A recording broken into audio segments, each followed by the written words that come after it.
Memang pada akhirnya kita harus menerima kenyataan bahwa kelompok sebelah sangat rewel dan bising. Sulit untuk meladeni mereka dengan cara yang biasa. Cara paling benar adalah biarkan mereka merengek sepuasnya.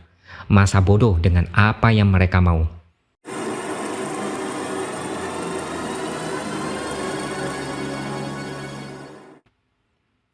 Halo, bertemu lagi dengan saya X Hardy di Opini Seward. Jubir Anies yaitu Sudirman Said sempat ditanya oleh awak media, mengapa Anies tidak di-endorse oleh Jokowi sebagai capres. Dia heran dengan sikap Jokowi yang berat sebelah mendukung capres tertentu. Jawaban Sudirman Said saat ditanya soal endorse dari Jokowi adalah Anies tidak mau Presiden Jokowi memberikan endorsement. Koalisi Perubahan cuma meminta agar Presiden fair sebagai wasit dalam pesta demokrasi 2024. Kalau Jokowi mau memberikan endorsement, sebaiknya endorse diberikan kepada semua bakal calon presiden. Jokowi beri endorse ke Anies, ini namanya bagai pungguk merindukan bulan. Anies tidak perlu kegeeran merasa bakal diberikan endorse dan dukungan oleh Jokowi. Jokowi sudah muak dengan nama Anies dan berbagai kelakuannya selama menjadi gubernur DKI. Anies tidak butuh endorse dari Jokowi, tapi masalahnya Jokowi juga tidak sudi memberikan endorse untuk orang seperti Anies. Sinyal tegas dari Jokowi sudah terlihat saat Nasdem mengusung Anies. Jokowi langsung jaga jarak, tidak mau didekati.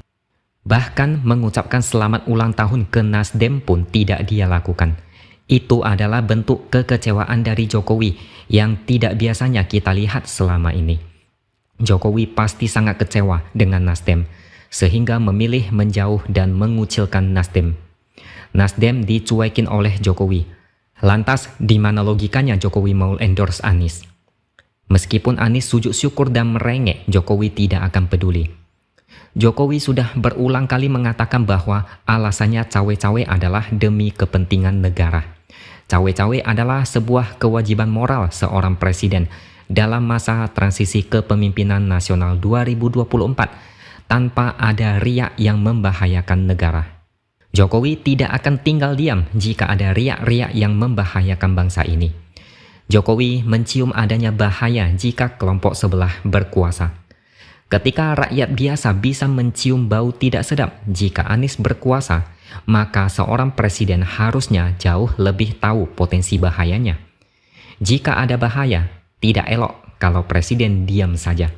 Presiden harus bergerak dan bertindak, yang diartikan oleh kubu Anies sebagai bentuk intervensi dan ketakutan akan kehilangan kekuasaan.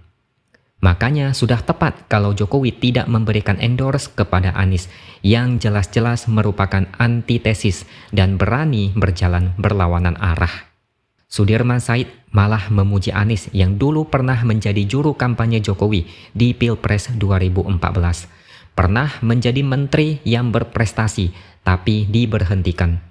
Sewaktu menjadi gubernur DKI, Anies menyelesaikan program Jokowi, menyelesaikan masalah COVID-19 dan lain-lain. Sudirman Said mungkin pura-pura lupa bahwa Anies setengah hati melanjutkan normalisasi sungai yang sudah jalan 50% sehingga mangkrak dan tertunda. Terkait COVID-19, dia juga lupa bahwa Pemprov DKI era Anies meminta pemerintah pusat ambil alih penanganan COVID. Anies juga angkat tangan soal bansos untuk 1,1 juta warga DKI dan minta bantuan pemerintah pusat. Jadi menteri dipecat tapi dibilang berprestasi. Anies terkenal suka lepas tangan dan lempar tanggung jawab tapi dibilang berprestasi. Lalu jubirnya seolah baru belajar politik. Sok heran kenapa Jokowi tidak mau mengendorse Anies. Orang awam amatiran pun bisa tahu kenapa Jokowi tidak mau mengendorse Anies. Hanya orang stres yang masih menganggap Anies adalah sosok penyelamat bangsa ini. Sebaiknya kubu Anies bercermin terlebih dahulu sebelum mengatakan presiden harus netral. Kalau Jokowi diam dan tidak melakukan apapun, mereka bakal menggila dan negara ini tidak akan baik-baik saja. Mereka menyiapkan strategi balasan, yaitu narasi Anies dijegal, Padahal yang bisa menjegal Anies adalah parpol dari koalisi perubahan sendiri, terutama Partai Demokrat. Padahal dalam hati mereka mungkin sangat ngarep dengan dukungan dari Jokowi. Sekelas Prabowo saja sangat berharap dapat dukungan Jokowi. Prabowo sering ceritakan kebaikan dan kehebatan Jokowi. Prabowo juga sering menceritakan kedekatannya dengan Jokowi. Bahkan ada baliho Prabowo dan Jokowi dalam satu frame dengan tulisan "Menang bersama untuk Indonesia Raya". Ada juga baliho Jokowi yang bertuliskan 2024 jatahnya Pak Prabowo. Prabowo tidak malu-malu menjual nama Jokowi supaya dapat limpahan dukungan yang besar. Kubu Anies tidak mungkin tidak mengharapkan itu. Hanya saja mereka terlalu gengsi mengakui dan terlihat seperti orang murahan mengemis dukungan. Surya Paloh juga pernah berharap Jokowi juga memberikan dukungan kepada Anies. Mereka berharap tapi gengsi mengakui, lalu mengaku tidak butuh endorse. Padahal sampai lebaran kuda pun Jokowi tidak akan sudi. Mereka terkenal dengan kepiawaiannya dalam menyutradarai drama murahan. Rugi besar kalau Jokowi mengendorse kelompok ini. Lebih baik Jokowi dituduh yang tidak-tidak oleh mereka ketimbang mengendorse pihak-pihak yang sudah terkenal bobrok. Direktur Eksekutif Parameter Politik Adi Prayitno mengatakan statement cawe-cawe dari Presiden Jokowi tidak perlu dipermasalahkan karena itu wajar.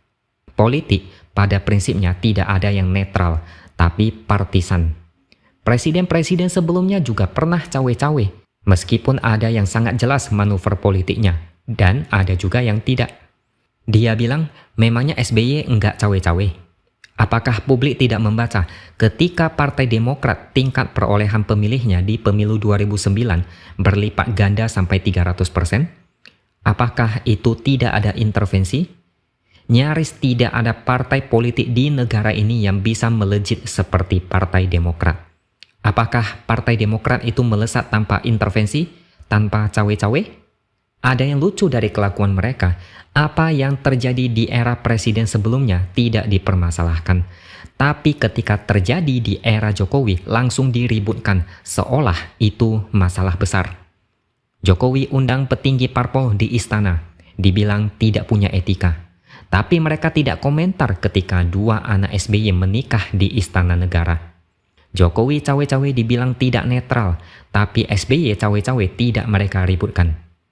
SBY juga cawe-cawe dengan Prabowo Hatta saat Pilpres 2024. Tidak ada yang teriak SBY harus netral dan tidak ada narasi SBY mau menjegal Jokowi.